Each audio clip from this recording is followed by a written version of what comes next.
throughout the Bible, we have a number of people that we would call heroes of the faith. In Hebrews chapter 11, there's a list of some of these people as they talk about the works that they did and the faith that they had. And one of the people on that list is a man named David. And in this study, we're going to look at the life of David. David was a son. He was a shepherd boy. He was a soldier, and he was a king, one of the kings of Israel. And so we're going to take a look at the different segments and stories of his life that we find in the Bible and ask the question, what can we learn from the life of David?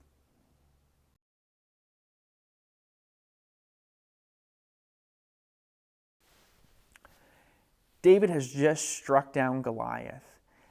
Cuts off his head, the Philistines run, the Israelites pursue them, they win the war. David does not get to go home to his father. It says that he's brought before the king. The king is so grateful that he puts him in a high position of authority within the military. It says that he puts him in charge of all of his fighting men. On top of that, Saul, King Saul, his son Jonathan, becomes very close friends with David. The text tells us that Jonathan loved David as much as he loved himself. And there was this act of symbolism where he gives him his robe and he gives him his armor. And there was just this acceptance of gratitude and loyalty on display. The text kind of hints at the idea that King Saul was not very pleased with this. But nonetheless, he sends David out to do all of these different operations and whatnot. And David excels in everything that Saul asks him to do. But when he comes in, there's this moment that takes place. In chapter 18, there's this moment here. It says, in verse 6, as the troops were coming back, when David was returning from killing the Philistine, the women came out from all the cities of Israel to meet King Saul, singing and dancing with tambourines, with shouts of joy, and with three-stringed instruments. They danced. And so this sounds like a joyful moment. They're celebrating the win, that they had conquered the enemy.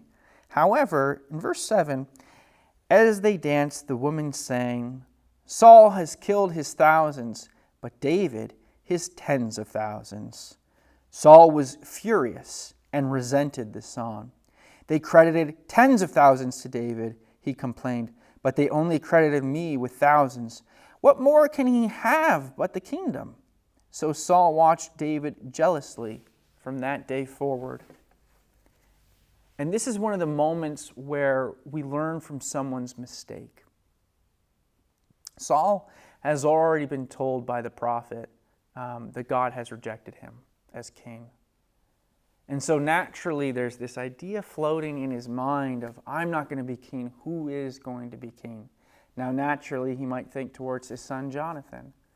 But then there's this rising guy, David, who Jonathan displays great loyalty towards. And now the people of his nation, the people that he rules over, they're singing these songs of praise, yes, to him, to Saul, but more praise to David. And Saul is filled with jealousy towards this, and he resents David because of this. He resents the song because of this. And as we're going to see, this leads to some very poor decisions from Saul. In the coming chapters, we'll talk about that.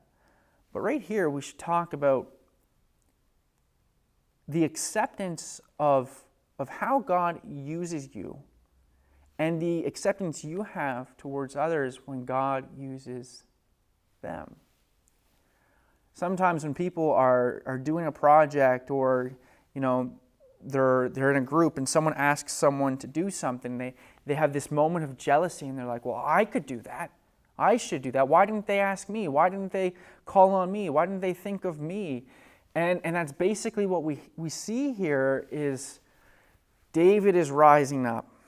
Saul is coming down, and Saul can't handle it. What do we learn from that? Well, when God is moving through our life, now God had left Saul because of the things that he had done. He had rejected him, and the Spirit of God has left him, and so there's that. And hopefully you're not going through that.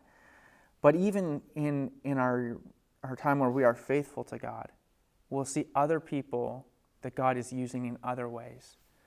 And our human reaction to that can be this reaction of jealousy, of God, why aren't you putting me in that position? Why aren't you using me for that?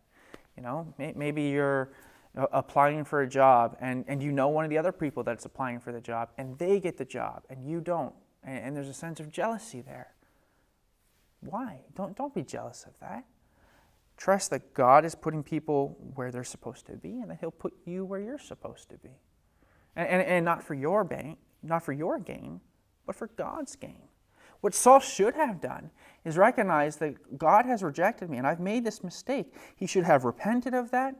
He should have, and he tried to in a way, but he should have truly repented of it, and he should have had an attitude of, all right, God, if you're not going to lead me, allow me to be your servant as you bring about the next king. May I be faithful to you in that. But he didn't. He resisted the will of God. He fought against the will of God. And we'll see that in the coming chapters. And so our reaction should be opposite of that of Saul. When we see that God is wanting to use someone, and maybe it's putting someone in the place that we currently are, or giving a role or a title or something that we hold dear, that we hold a sense of importance about because it's something that is under our control or something that we've had our hand on or something that we've desired to have our hand on, that we would just, God, you are faithful and you are right and you are in control and your judgment is true and righteous and proper. And so I submit to that even when I don't understand, even when I don't maybe like it, but I'll submit to it. That's what should have happened here. But that's not what happened. So, in your life, in the highs and in the lows, in the hilltops and the valleys, recognize that God is faithful. And even in times that might seem like He's pulling us away from what we want, that He knows what's best. Trust Him in that.